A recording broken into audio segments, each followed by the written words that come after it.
નમસ્કાર, આપ જોઈ રહ્યા છો spark today news. Shri કૃષ્ણમ charitable trust Vadodara દ્વારા દર વર્ષની જેમ આ વર્ષે પણ અધ્યક્ષ રાજેશભાઈ પાઠકની અધ્યક્ષતામાં શહેરના ગોરવા સ્થિત દિવ્ય સંકુલ અપાર્ટમેન્ટ ખાતે જરૂરિયાતમંદ પરિવારના અભ્યાસ કરતા 250 ઉપરાંત બાળકોને નોટબુક અને ચોપડાનું વિતરણ કરવામાં આવ્યું। કાર્યક્રમનું બાળકનું કુમકુમ તિલક લગાવી આદર આપવામાં આવ્યો હતો। અંતે બાળકો અને ઉપસ્થિત મહેમાનો માટે જમવાની વ્યવસ્થા પણ કરવામાં આવી હતી। શ્રી કૃષ્ણમ ચેરિટેબલ ટ્રસ્ટ દ્વારા છેલ્લા 10 વર્ષથી શહેરમાં ધાર્મિક કાર્યક્રમો ઉપરાંત શહેરમાં કુદરતી આફતોના સમયે પણ સેવાકીય પ્રવૃત્તિઓ કરવામાં આવે છે।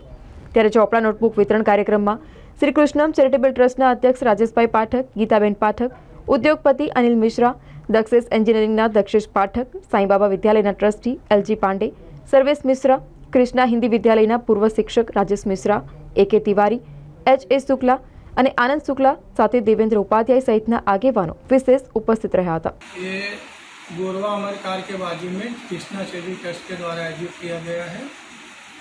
कितने सालों से आप ये कार्य कर रहे हैं? हम 10 साल से कर रहे हैं। आज क्या कार्यक्रम था? आज चौपड़ी वितरण था जिसमें हम 250 बच्चों को चौपड़ी का दान किए। आज कौन कौन अतिथि विशेष में उपस्थित रहे? अतिथि विशेष में अनिल मिश्रा जी हैं, सौरज मिश्रा जी हैं, एच.एन. शुक्ला जी हैं, एल.जी. पांडे जी हैं, राजेश मिश्रा जी हैं, देवेंद्र उपाध्याय जी। क्या कहना चाहेंगे और लोगों से? बस आज सबको यही है कि विद्यादान बड़ा दान है, सब जन आइए और इसमें भाग लीजिए। आपका परिचय? राजेश पाठक।